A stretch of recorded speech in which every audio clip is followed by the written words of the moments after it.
Então, daí, dessa junção dos filhos dos homens, né, da imagem, com as filhas do pó, que nasceriam os grandes homens, né? Aí poderiam falar que os hiperbóreos, os titãs, os não sei quem, sempre essa consciência acima do teatro humano, que parece grandeza, e eles invejam e querem ser, quando na verdade é a agressão à obra criada já é as margens da coisa, do ponto de vista da humildade, do foco de Deus, né?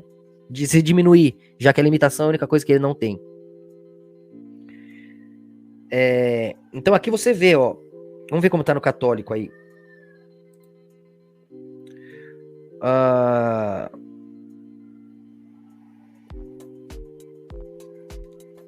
Então as filhas nasciam, os filhos de Deus viram que as filhas dos homens eram boazudas, daqui boas, né? A elita formosas. E eles tomavam para si mulheres a quem escolhiam. Deus disse: meu espírito não continuará a julgar o homem para sempre, uma vez que ele não é mais que carne. Seus dias serão 120 anos. Porque começou a anular a ilusão ali, começou a perder as travas do binário, porque acessou conhecimento com os filhos dos homens pelo abstrato, e começou a abocanhar prazeres, já não tinha estrutura artificial criada. Isso aí é artificial, olha o que eu acessei aqui. Você negou as paredes que te davam solidez, começa a morrer, né? Começa a ficar mais perto da escuridão, você quebrou o que você desprezou, né? Aí começou a durar menos, né? Então aí você tem aqui os titãs, que é os nefilins também chamados, né? Porque em hebraico é nefilim, que significa caídos, né?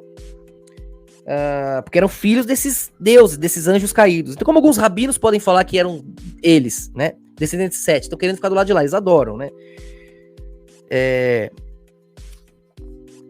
Então aí você vê que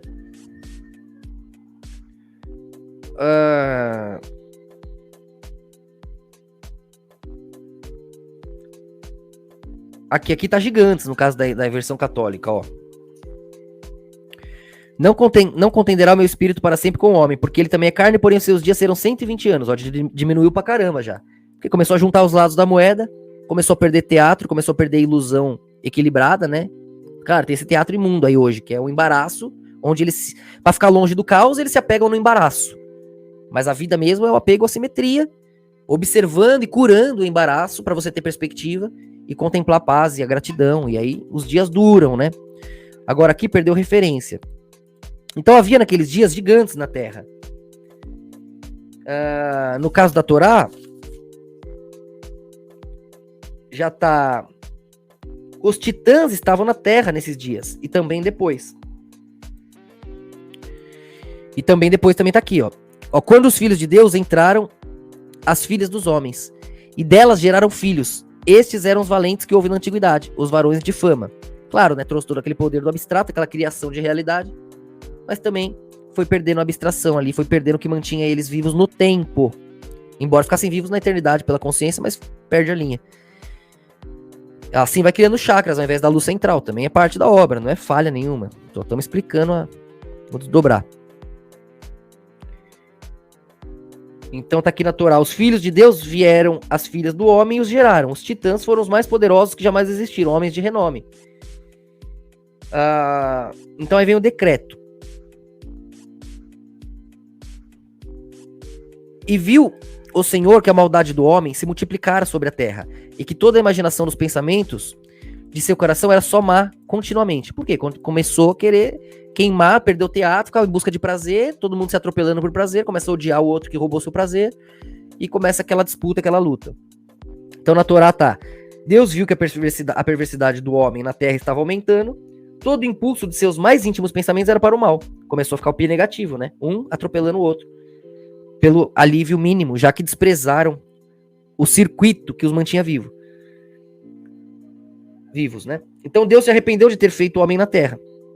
Por quê? Aí começa aquela junção, começa a dar caos, começa a dar agonia para a consciência, que vê suas polaridades se anulando, né? Então esse se arrependeu, na verdade, eu não quero mais olhar para esse momento. Né? Então, aí ele tá num momento que Deus também precisa saber o que é essa sensação, senão não é Deus, né? E até Deus já tava, se ele já tava preocupado com aquilo, ele também já tava, não tava mais queimando na escuridão, né? Na verdade ali ele tinha algo a corrigir, algo a pensar, algo a sentir. Então você vê que a coisa não vai por esse caminho, ele mesmo desiste de desfazer o homem, né? Então, arrependeu-se o Senhor de haver feito o homem sobre a terra, e pesou-lhe em seu coração. Porque aí fica parecendo, caramba, porque eu tava queimando nesse vazio, nessa solidão, agora eu tô fazendo todas essas criaturas serem torturadas assim? Então, não deu certo, né? Acho que eu prefiro voltar a queimar lá. Até porque já fazia um tempo, então ele já se sentia capaz. Até chegar, né? Quando chega lá, você já pensa, puta, fica esse circuito, né? Porque senão não tem nem quem pensa. Pra ter quem pensa, tem que ter a consciência, tem que ter o vislumbre do outro lado, e aí já parece maldade. Já parece que você tem que pôr o caos, a ignorância em algum lugar, né? E você vê que o circuito da obra é esse, né?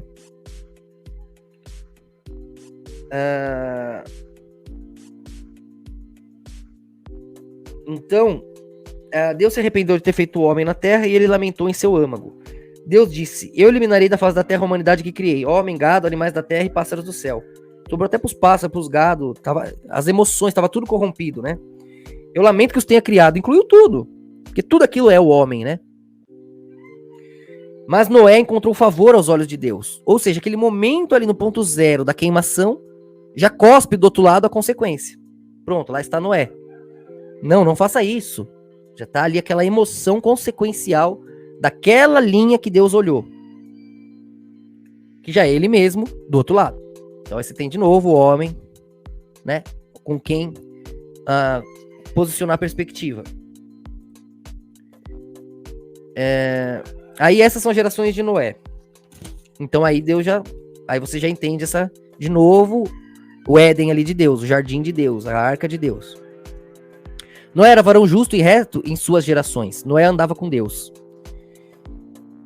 E gerou Noé 3 filhos. Sem, né, de onde vem os semitas. Cã, de onde vem os africanos, os diversos ali, né, para vários lados. Hoje em dia já misturou muito, Índia, mesmo Ásia, né? Jafé, de quem viriam os europeus, alguns da Ásia também, alguns indianos também. E os semitas também, hoje em dia não dá muito pra separar, isso aqui tá tudo muito misturado, né? No livro Israel eu mostro direitinho pra onde foi quem. A terra, porém, estava corrompida diante da face de Deus e encheu a terra de violência. Então o negócio tava louco, né?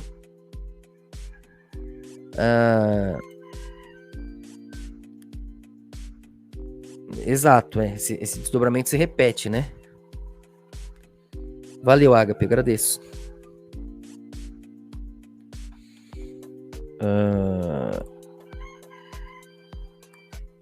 Segue no Instagram quem não segue, para acompanhar as coisas. E Deus viu a terra, e eis que estava corrompida, porque toda a carne havia corrompido o seu caminho sobre a terra. Então aqui na Torá tá, esses são os registros de Noé. Noé era um homem justo, perfeito, né?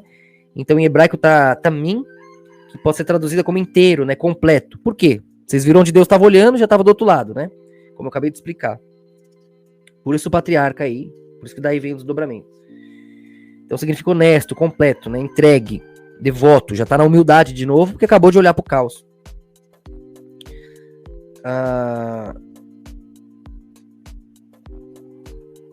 Então ele era perfeito em sua geração, completo, né? Noé caminhava com Deus. Noé gerou 3 filhos, Sem, Ham e Jafé. O mundo era corrupto. Então vem de Ishrat, né, do hebraico, a palavra que tem conotação de decadência. Então puxa para destruição, né? Imoralidade sexual, principalmente, né? Idolatria, essas coisas. Já tá desfazendo, perdeu o teatro, começa a se apegar nas emoções fortes ali, que envolve principalmente a putaria, ou jogador pro outro, que aí é a maldade, a destruição alheia, para poder se sentir vivo em perspectiva, já que perdeu o circuito do autorama simétrico. Então o mundo era corrupto diante de Deus, a terra estava cheia de violência, né?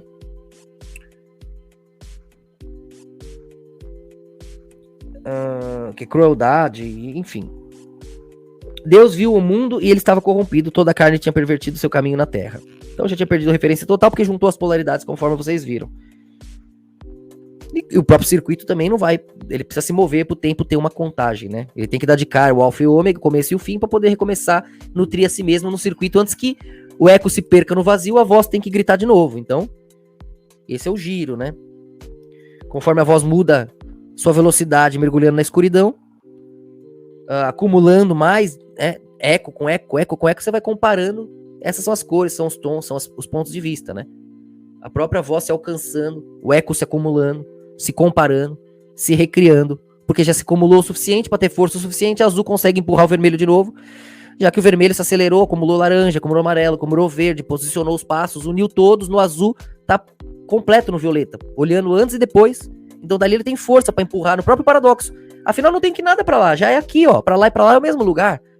É isso que o arco-íris une a primeira e a última cor na mesma velocidade. Daí a luz nasce no violeta, né? Essa é a importância da sociedade, o reino, o mais elevado e o mais sofredor. Ambos são o reino. Quem merece mais cuidado? O que está segurando o pior momento do reino ou o que está segurando o melhor? Por isso Cristo veio pelos doentes, veio salvar os loucos, né? Os piores nomes, né? Se a gente usa Lúcifer aí, Cristo foi rejeitado pelo que estava no topo. Sendo que não faz sentido algum. Mas no binário, claro, o paradoxo é bem-vindo, porque é assim que o abstrato trabalha, senão não teria dado certo. No Cristo não teria se tornado rei de todos os povos, se tivesse sido aceito pelo seu povo.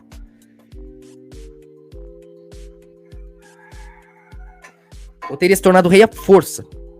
Mas isso ele tinha acabado de fazer em Júlio César, em Alexandre, em Ciro II, e sempre dava na mesma agonia, no mesmo fim, destruição total. No único povo que ele abaixou a cabeça e morreu, persiste até hoje, e venceu. Né? Israel tá aí, com a morte dele. Mesmo que o neguem até hoje, a morte dele mantém eles vivos, acima de qualquer outro império que veio e foi. Então veja, a morte de Cristo venceu todas as suas vitórias, venceu a ele mesmo. Eis a história de Deus. Então, imagina a consciência com ela mesma. Tudo que eu fizer, eu vou fazer melhor que eu mesmo. Quero ver eu fazer melhor que isso aqui, ó. Pá! Ponto zero. Tá pronto pra aguentar o ponto zero, aí você vence. Aí Deus é Deus. Dali a coerência renasce. Só sobrevive se intrinsecamente tiver a pureza de lembrar de si mesmo no vazio. Essa já é a reunião daqueles que se lembram dele. Portanto, ele foi reto. Ainda quando limitado. Essa é a história do Deus que merece ser Deus, ainda que não fosse. Porque se fez homem e eleito seria, ainda que não se candidatasse. E até porque não se candidatou, ao contrário, morreu, sofreu e foi eleito rei do mundo. Essa é a história messiânica, né?